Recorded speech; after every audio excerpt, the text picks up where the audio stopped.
క్యాంటీన్ల నిర్వహణ కోసం మాజీ ఎంపీ గోకరాజు గంగరాజు కోటి రూపాయలు విరాళం ఇచ్చారు. అమరావతిలో మంత్రి నారా లోకేష్ ను కలిసిన గోకరాజు గంగరాజు అన్న క్యాంటీన్ల నిర్వహణ కోసం కోటి రూపాయల చెక్ ను అందజేశారు. గంగరాజు చేయూతకు ఉదార సహకారానికి మంత్రి లోకేష్ ధన్యవాదాలు తెలిపారు. సీఎం చంద్రబాబు మెరుగైన ఆంధ్రప్రదేశ్ కు బాటలు వేసేందుకు వివిధ భాగస్వాములు కలిసి వస్తున్నందుకు సంతోషిస్తున్నామంటూ గంగరాజు విరాళమిచ్చిన ఫోటోను ఎక్స్ వేదికగా మంత్రి లోకేష్ పోస్ట్ చేశారు.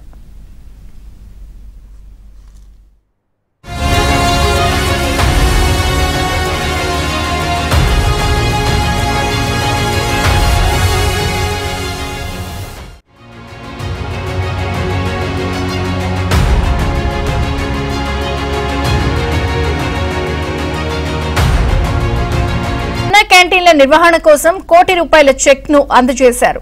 గంగరాజు చేయూతకు ఉదార సహకారానికి మంత్రి లోకేష్ ధన్యవాదాలు తెలిపారు. సీఎం చంద్రబాబు మెరుగైన ఆంధ్రప్రదేశ్ కు బాటలు వేసేందుకు వివిధ భాగస్వాములు కలిసి వస్తున్నందుకు సంతోషిస్తున్నామంటూ గంగరాజు విరాళమిచ్చిన ఫోటోను ఎక్స్ వేదికగా మంత్రి లోకేష్ పోస్ట్ చేశారు.